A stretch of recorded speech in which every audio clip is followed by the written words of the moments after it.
Well, I was planning to be here because I thought the Messners award resolution, resolution 365 was going to be on the agenda. I'm glad that it's not, because I think we need a little bit more time to evaluate the resolution and get public input. But I'm here because I wanted to express some concerns with the process and give you some things to remind you some things about Resolution 497, which we already passed prior to the initiation of the RFP process, and talk a little bit about what I think we should be thinking about when we evaluate Resolution 365. First is that Resolution 497 is a resolution we adopted, and we recommended certain people be on the review team, including myself as a District 2 supervisor and a city staff person, and a neighborhood representative. A neighborhood representative was included on the team. I was not, nor was a city staff rep, which means I have a lot of questions still because I wasn't part of that process.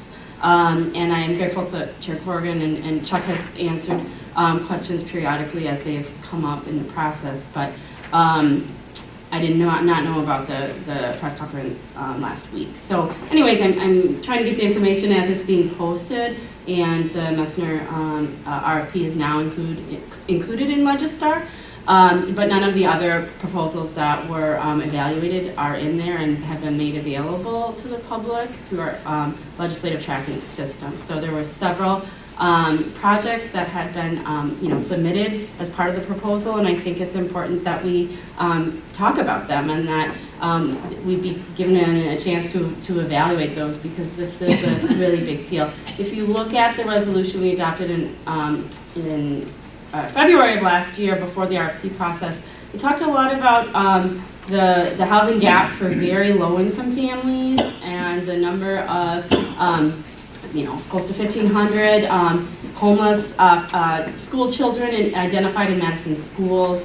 And so definitely this project was intended to address some of that need, and it was a project that said it should include some units for extremely low-income families, families at 30% of area median income.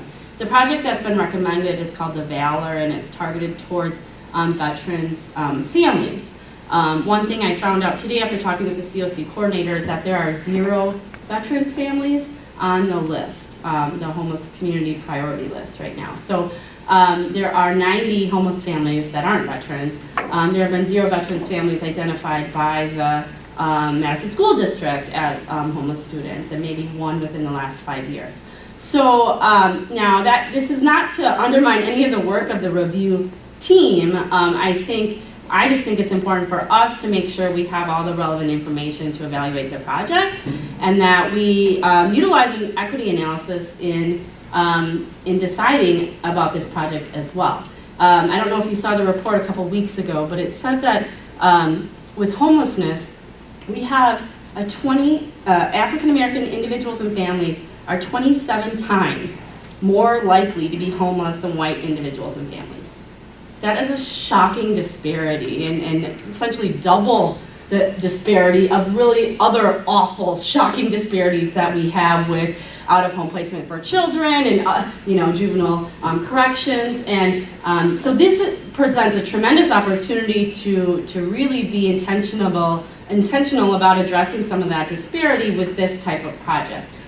So I think let's think about who benefits from this project, who's burdened by this project, whose voices are not being heard by this project, what are any unintended consequences. I'm not sure where this community of veterans, low-income veteran families to fill these units are going to come from if they're not from the homeless services system. So maybe, I'm not saying they don't exist. I'm just not sure about where they're coming from and what the plan is to fill these units. Another thing to keep in mind is that Dry Hooch is the proposed property manager for this Gorman property, not Gorman and Company, which also manages properties, but Dry Hooch was identified as a property manager, and I'm not sure, I'm not familiar with them as a property manager, but if there are not veterans families to fill in these units, does that mean other families are going to be filling these units, and does that make sense to have Dry Hooch as a property manager with or without veterans families? So I think it's exciting that we are pursuing affordable housing in my district on East Washington, a rapidly gentrifying corridor. But I don't think this is something that we should just rubber stamp. I think it's something that we really should facilitate, public input. We should get the information we need to understand why this is the project that was recommended. I'm sure there's very good reasons. Gorman is a very, well-known and successful affordable housing developer. But we do have questions about, I know the Homeless Services Advocacy Community has questions about whether or not this is going to help target to some of the families that really need this housing the most. So I would like the opportunity to have this,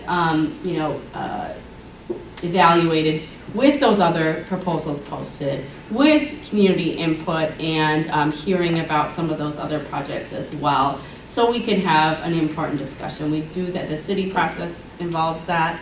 We've done that with CDBG, where there's been public input on multiple projects, and I think that's really how we get the best project. I have a lot more detailed questions about the proposal that I'll send directly to the developer, and hopefully have those questions answered at a future meeting. But I just wanted to put those things on your radar and hope that you can help get this information, and that we can approve a project that is most targeted to meet the needs of our community, that will be successful, will be a responsible use of this important county asset, but also be confident in the decision that we made. So I'm happy to answer any other questions, but mostly I just wanted to put that out there on the table, so you could keep that in mind as this moves forward. I believe this is the only committee that the resolution has been referred to. City County Homeless Issues has it on agenda kind of as a standing item, just a report. I don't know if the developer will be there or not.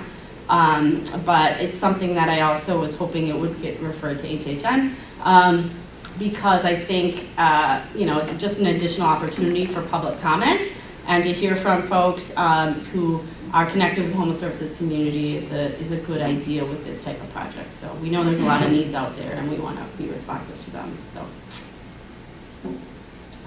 that's it. Any questions for Supervisor Wegleitner? Supervisor Hurdle, you're the first one I saw.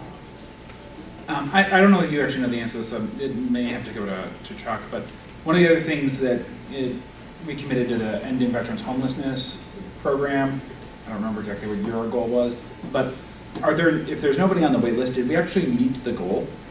Chronic homelessness for veterans we have ended it. So that's super exciting. Okay. But I think there are still some single veterans on the list. The Valor project is pretty unique in that it is targeted to families, and it's only 2 and 3 bedroom units. Okay. I'm just trying to figure out. If you have different information, I don't know. No, that's my understanding.